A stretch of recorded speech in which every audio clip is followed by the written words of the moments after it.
안녕하십니까. 오늘부터 이제 대단원의 막을 시작해 보겠습니다.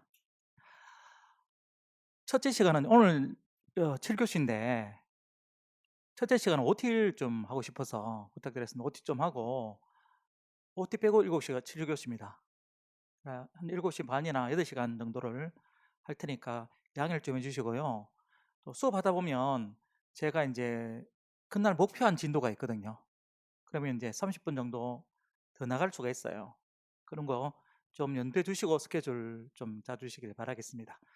자, 오늘 첫 시간이니까 뭐 여러 가지 이야기를 좀 하고 진도를 나가도록 할게요. 어, 제가 이제 여러분들은 지금 수업 듣고 계신 분들은 우리가 설명할 때 다 오신 분들이잖아, 그죠? 그래서 제가 말씀드렸는데 어, 합격의 처음은요, 다 필요 없고요. 일단은 수업을 끝까지 듣는 거예요. 제가 학원에 수업을 다녀보면 어떤 학원도 100% 시작해서, 그죠? 그 수업 끝날까지 100% 남아있는 그게 없어요. 그러니까 다음에 듣지 이런 게 있잖아요. 사실 그 다음이 없어요, 여러분들. 한번 중간에 딱 접으면요, 나중에 거기 할 때 또 접고 싶은 마음이 들거든요. 그러니까 여러분들 시작하시면 끝까지 들으세요. 끝까지. 그게 제일 중요해요. 그거 한번 이게 여러분들이 이제 전공이 약간 맛은 보셨잖아, 그죠? 저는 이제 법 나와서 우리끼리 그래요. 법대 졸업하면 법 알겠네. 우리는 알거든요. 천만에요. 모릅니다. 얼마나 많은데요, 깊이, 그죠? 사실은 이제 여러분들도 살짝 아시다시피 잘 몰라요. 잘 모릅니다, 법을. 그래서 가장 좋은 방법이 뭐냐면요, 많이 읽어야 돼요, 처음부터 끝까지. 이제 공부를 하실 때 학생들이 착각을 하는 게 뭐냐면요, 한 번에 다 이해하려고 그래요. 근데 불가능합니다. 아시겠습니까? 불가능해요. 여러분들 친구 처음 만나면요, 제일 먼저 뭐 합니까? 인사잖아요. 홍길동입니다. 그죠? 인사잖아요. 그러면 제일 처음에 하는 게 뭐예요? 그 사람 얼굴 보고 이름을 익히는 거잖아요. 그러니까 여러분들 법 공부하실 때요, 내용까지 처음에 공부하면서 잘 몰라요. 처음 만난 사람들 말입니다. 우리가 그 사람 다 합니까? 모르잖아요. 사귀어가면서 알잖아요. 어떤 경우는요, 이 사람이 진짜 괜찮았다고 생각했는데 나중에 한 10년 지나니까 내 뒤통수를 때리는 거예요. 친구인 줄 알았는데. 그러니까 10년 뒤에 아는 경우도 있단 말입니다. 그러니까 우리 공부도 똑같아요. 여러분들이 처음 공부하면서요, 1회독 때 다 알겠다? 불가능합니다. 그럼 어떻게 된다고요? 조금씩 조금씩 알아가는 거예요. 그래서 여러분들 하시다가 모르면 궁금하잖아요. 그냥 표시해놓고 물음표 해놓고 가세요. 괜찮아요. 나중에 해독수가 많아지면 저절로 알게 돼요. 법은 처음과 끝까지 연결되거든요. 근데 특히 이제 우리가 이제 대표 과목이 형사법이잖아요. 그러면 이제 뒷부분을 몰라서 앞에 모르고요, 앞부분을 몰라서 뒤를 몰라요. 그러니까 그걸 회독수가 늘어나면 많이 알겠죠. 예? 그래서 사실은 수업이라는 건요, 일단 여러분들 수업 딱 시험 공부를 딱 시작하면 일단 익숙해질 때까지 같은 선생님한테 3번 정도를 들어야 돼요. 그게 3번 정도 듣는 게 기초예요. 근데 기초가 뭐냐면요, 시험으로 따지면 80점입니까? 아니죠. 저에게 생각할 땐 기초는 한 40점, 50점. 학생들이 1회독 하고 난 뒤에 70점, 80점 요구해요. 그러니까 제가 불가능하다 그럽니다. 1회독 하고 20점 하면 진짜 잘한 거지. 20점 찍어서도 맞출 수 있는 거잖아요. 그거 말고 그냥 내가 정확하게 하는 거. 그러니까 너무 욕심 부리지 마세요, 여러분들. 욕심 부린다고 되는 게 아니에요. 욕심 부리지 마시고 그냥 하루하루를 말입니다, 스케줄대로 열심히 사세요. 그러다 보면 일주일이 채질 것이고 하루가 채질 거 아니에요. 그러면 나중에 합격이 올라가고 성적이 올라가요. 내가 뭐 머리가 좋다 나쁘다 시험 공부하는 거 그런 거 전혀 상관없어요. 제가 보니까 그런 거 전혀 상관없어요. 그냥 꾸준히 하는 사람이 합격하는 겁니다. 특히 법 과목은요, 무조건 처음부터 끝까지 많이 읽어본 사람이 유리해요. 유리합니다. 여러분들은 지금 이제 빨리 합격하고 싶잖아, 그죠? 근데 저는 이런 생각이 들어요. 1년 정도 만에 합격하면, 6개월 만에 합격하면 경찰 공무원 30몇 년 해야 되는데 얼마나 지겨울까요? 근데 나중에 여러분들 합격하고 난 뒤에 제 얘기에 뭐 떠오를지 모르겠지만 1년 공부하는 사람이랑 2년 공부하는 사람이랑 3년 공부하는 사람이요, 나중에 현장에 들어가 보면 형법에 남아있는 지식이 달라요. 지식이 달라요. 그래서 제가 이제 조급해하는 학생들한테 꼭 해주고 싶은 얘기가 뭐냐면, 예, 열심히 공부를 하면 합격할 테니까 너무 걱정하지 말고, 조금 내가 원하는 시기에 못한다 그래도 절대 조급하지 말고 열심히 봐. 나중에 현장에 가면 그게 형법이 제일 중요하거든, 형법 형소법이. 근데 그거 5회도 간거하고 10회도 간거하고 차이가 나죠, 당연히. 그죠? 그러니까 여러분들 경찰 공무원 되시면 바로 형법 형소법 적용하거든요, 현장에서. 예.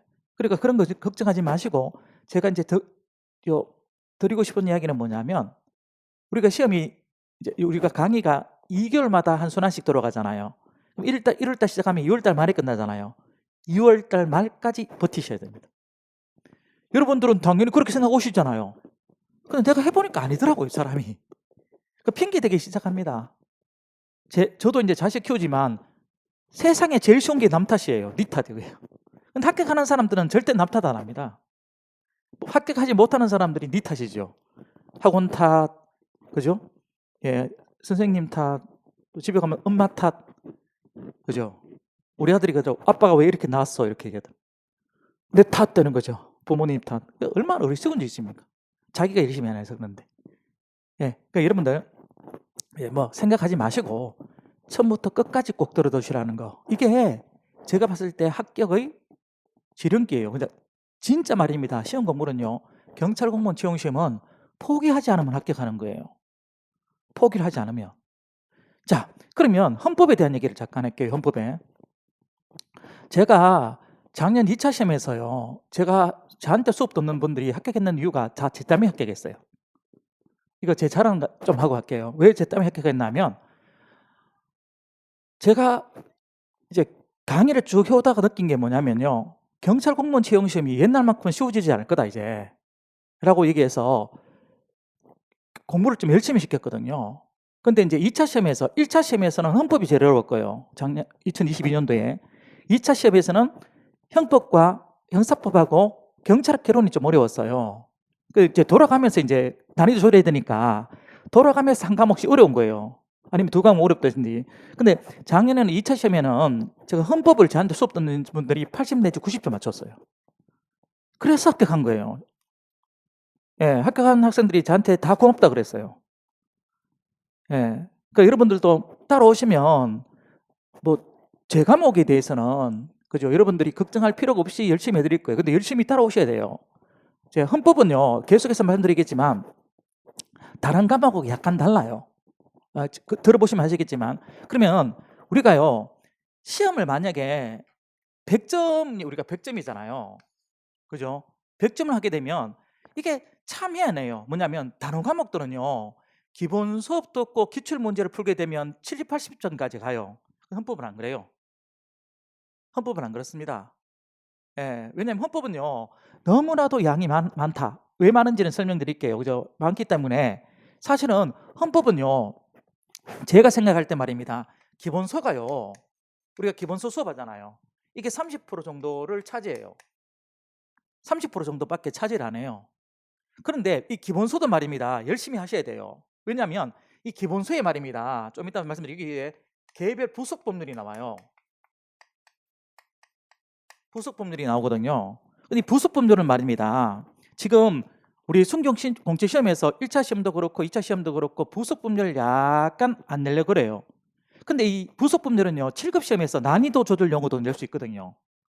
그래서 이 부속법률들은요, 우리가 공부할 때 형법과 형사법처럼 그렇게 공부를 할 수가 없어요. 그냥 수박 그 달기로 몇 개 중요한 거 보고 가는 거예요. 근데 중요한 게 뭡니까 하면요, 기출된 거예요. 기출된 거 중심으로 그냥 보고 가는 거예요. 뭐 깊이 이해하려고 하실 필요가 없어요. 그럼 다칩니다. 대충 헌법에서 부속법률은요, 대충 수박 그 달기, 깊이 들어가면 안 돼요, 여러분들.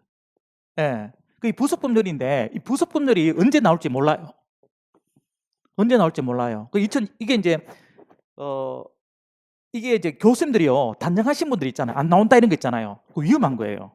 그 출제위원들이 특히 이제 헌법 같은 경우는요, 7급 같은 스타일을 분석해 보면 항상 뒤통수를 때려요, 학생들이. 작년에 헌법 나왔으니까, 예를 들면 작년에 판례 나왔으니까 원래 판례 나오겠지? 아니에요. 예, 자꾸 이렇게 삭삭삭삭 변동합니다, 교수님들이. 그래서 우리는 다 준비해놔야 돼요. 그러니까 기본서를 할 때 이 부속범들 좀 해놓으셔야 돼요. 예. 그리고 문제 뭐냐면 판례예요, 판례. 판례예요. 아, 기출 문제. 붙여와요. 기출 문제. 예, 기출 문제예요. 기출 문제인데 이 기출 문제도요. 한 30, 제가 생각했을 때는 30%? 복습하면서 합치면 60%죠. 요 정도밖에 안 돼요. 다른 데는 한 70%, 80% 여기까지 오면 70%, 80% 정도 되잖아요. 근데 우리는 한 30% 정도밖에 안 됩니다. 왜 그런가 하면 기출 문제가 너무 많아서 그래요. 지금 헌법이요. 1987년도 헌법이거든요. 1987년도 헌법이니까 꽤 됐잖아요. 헌법이 이제 그래서 헌법을 개정하자 이런 얘기가 나오는데 성경공채시험에서는요. 2022년도에 시험이 처음 들어왔지만 다른 직렬에는요. 헌법이 꽤 있어요. 그 같은 대표적인 게 국회직 9급, 8급, 법원직, 그 다음에 7급, 예, 그리고 뭐 소방간부 등등이 많아요. 그리고 우리 경찰 공무원 채용 시험과 관련해서는요. 경정승진이 있어요. 경정승진. 그래서 한 해에 쏟아져 나오는 기출 문제들이 엄청나게 많아요. 그러니까 이 기출 문제집을 말입니다. 지금 한 시험이 원래가 우리가 이제 2023년도니까 1987년도 헌법이니 빼면요, 예, 36년이네요. 36년 동안 기출 문제가 있을 거 아니에요. 어떤 기출 문제집도요, 기출 문제를 완벽하게 수록할 수는 없어요. 그래서 기출 문제로 해결할 수 있는 게 이 정도밖에 안 돼요.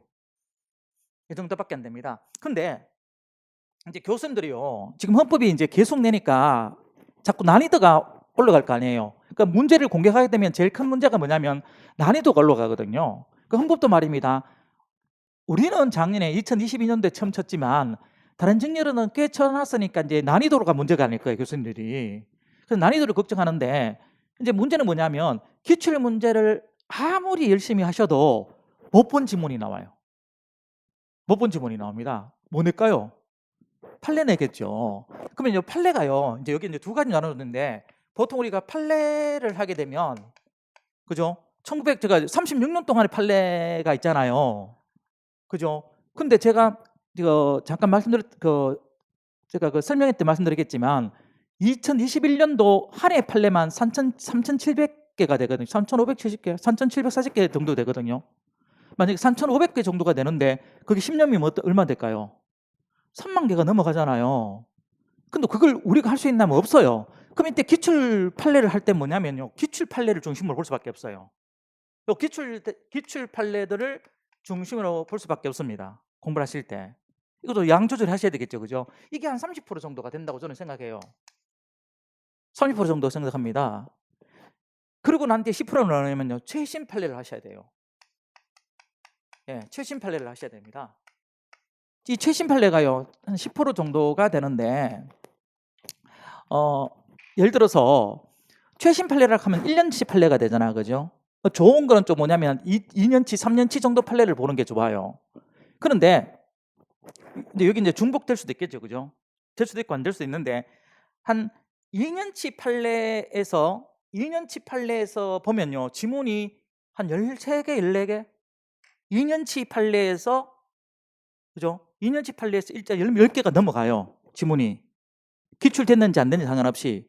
그래서 우리 경찰 공무원 채용 시험에서도 그런데요. 반드시 최신 판례가 나옵니다. 왜 최신 판례를 내냐면요. 기출되지 않은 거기 때문에. 반드시 최신 판례에 대해서 반드시 최신 판례를 보셔야 됩니다. 제가 보기에는요. 헌법이 요렇게 해서 100점이에요. 요렇게 해서. 그래서 제가요. 다른 거 원하지 않아요. 헌법은 열심히 하는 게 제일 중요해요. 열심히 하는 거. 그리고 요거를 말입니다. 헌법은 다른 과목보다 쉽다고 생각할 수도 있는데 의외로 성적이 잘 안 나와요. 이것 때문에. 단원 과목은요. 기출문제집만 풀어봐도 쫙 나오거든요. 근데 물론 모의고사 같은 거 치면 뭐 기출문제 중심이 되니까 괜찮은데 이게 이제 전범위 치면 생각보다 점수가 잘 안 나오는 이유가 여기 있어요. 양이 너무 많아요, 사실은. 그래서 이거는요. 커리큘럼 있지 않습니까? 시험 치기 전에 커리큘럼들을 다 따라오셔야 돼요. 뭐 다른 과목 똑같지만 특히 헌법은요, 이 커리큘럼이 다 만들어질 거 아닙니까? 그럼 다 따라오셔야 돼요. 하나라도 빠지면요, 안 돼요. 예, 헌법은 요런 게 좀 필요하다라는 걸 보시고 제가 이야기를 이제 진도를 이제 우리는 이제 기본적으로 기본소를 수업하잖아요. 근데 일단은 기본소를 좀 따라오셔야 된다. 예? 지금 기본 수업만 하잖아요. 기본 수업은 여러분도 아시다시피 이제 2개월씩 단위로 끊어가는데 저는 이제 8주 정도로 가거든요. 하루에 7시간 정도를 하는데 플러스 마이너스가 약간 있겠죠. 근데 마이너스는 없고 약간 플러스가 있더라고요. 예, 그래서 이제 여러분들이 예, 그런 식으로 이제 좀 따라오시면 되겠다. 그래서 헌법의 어떤 제가 분석해 보니까 점수를 좀 잘 받으면 이렇게 나오는데 특히 이제 헌법 과목에서 조금 점수를 잘 받아놔야 다른 과목이 만약에 흔들리면 헌법을 잡아주거든요. 근데 2022년도 순경공채 시험도 저한테 수업 들으신 분들은요, 합격했는 학생 다 저한테 다 고맙다 그랬어요. 예, 저한테 수업 들었던 학생들이 헌법이 다 80점, 90점 나왔거든요. 예, 80점, 90점 나왔어요. 그래서 예, 따라오시면 또 반복하시면 됩니다.